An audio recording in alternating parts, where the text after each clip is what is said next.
Transfer in! People from the settlement are trapped in several of the rooms. To make things worse, fire has broken out. Extinguish the flames and save the people. Mission start. Alright, here we go. Saving the silly peoples of what? Of Area Zero, right, the human settlement. Alright, the newly acquired down thrust helps out lots here. Do not touch the water, or don't go in the water, do not get out very easily, because there is no ground. So fall in the water and die. It's a pit. It's just a pit with water in it. Alright, so don't go frog chasing, unless you want to die. You'll have an opportunity to hunt the Karosh later, or whatever it's called. However, there is an enemy here that you will have to hunt if you want to complete everything.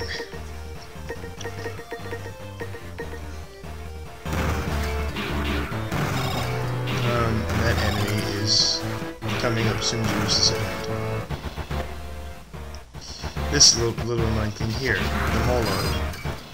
You want to collect 3 of those to be able to make everything in the game and get Ultimate Mode in one playthrough. Yeah, 3. 2 to make chip parts, and 1 to have for Ultimate Mode, because in order to beat Ultimate Mode, you need to have every chip part on you. And have your elf level at maximum. Right. But, yeah. This level is fairly simple. There's not much to it. Put out the fires, then try not to get hit by anybody. You can just spam the Buster to get through this easily. Because, hey, Buster spam works really nicely in a straight line. It is not something to debate. So go about putting out fires and such. And you have to save all the people too.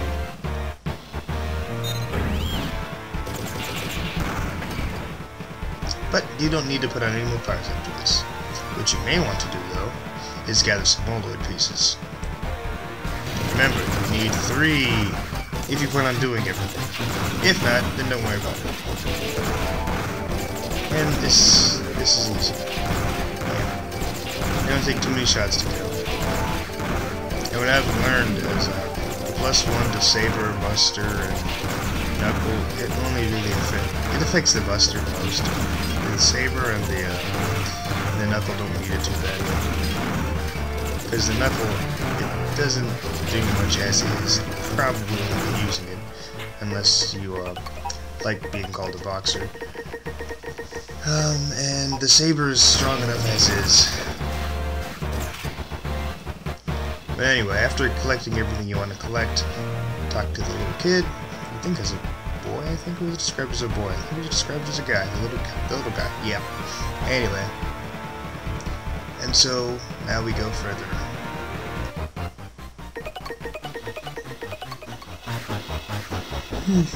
Boss time.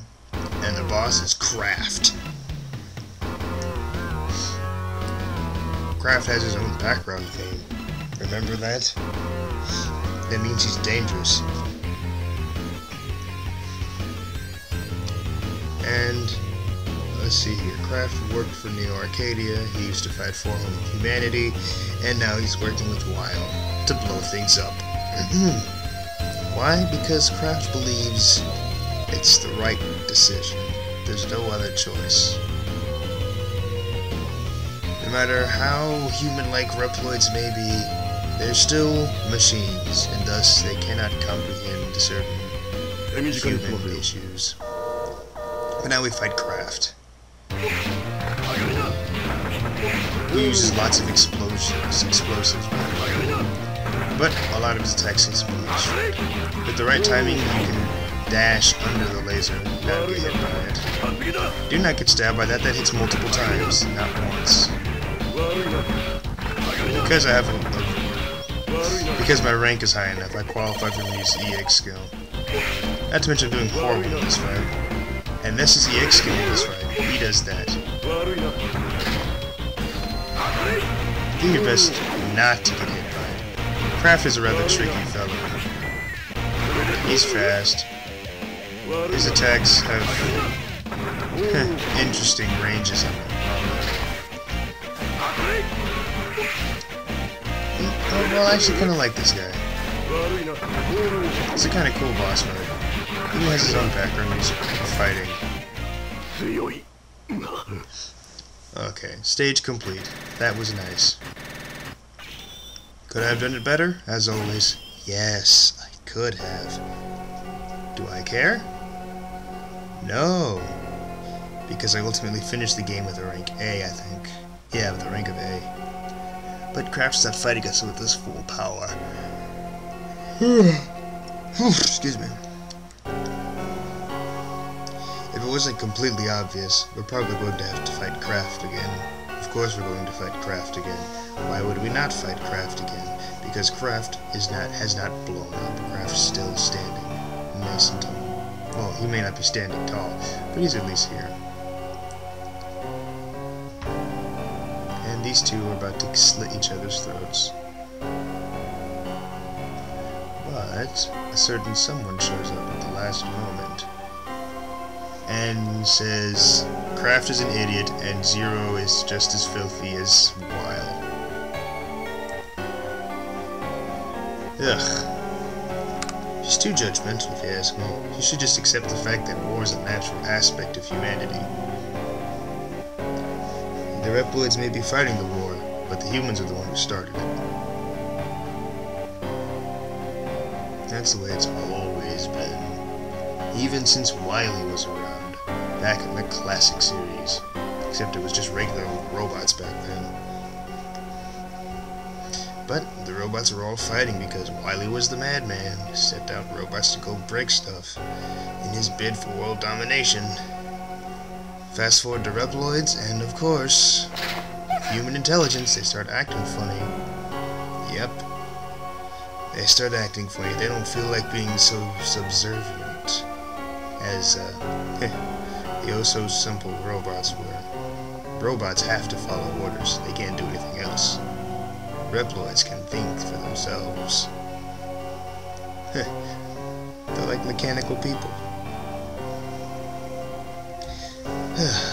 But humans are total cowards. End of story. And that's where this guy's little speech comes from. Thinking that our orangish red-haired friend is insane and a traitor. Of course, the little boy, you know, he's innocent enough. He knows right from wrong, and he knows he can't be some kind of selfish, stuck-up snob because you're afraid of getting blown up. But hey, I'm just some guy who spouts a whole bunch of nonsense that nobody ever listens to.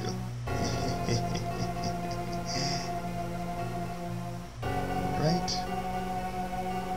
I wonder what kind of sounds this thing's picking up. I'm not sure it's picking up me. It couldn't pick up me breathing, could it? No, I doubt it. That's not it. That's just miscellaneous background noise.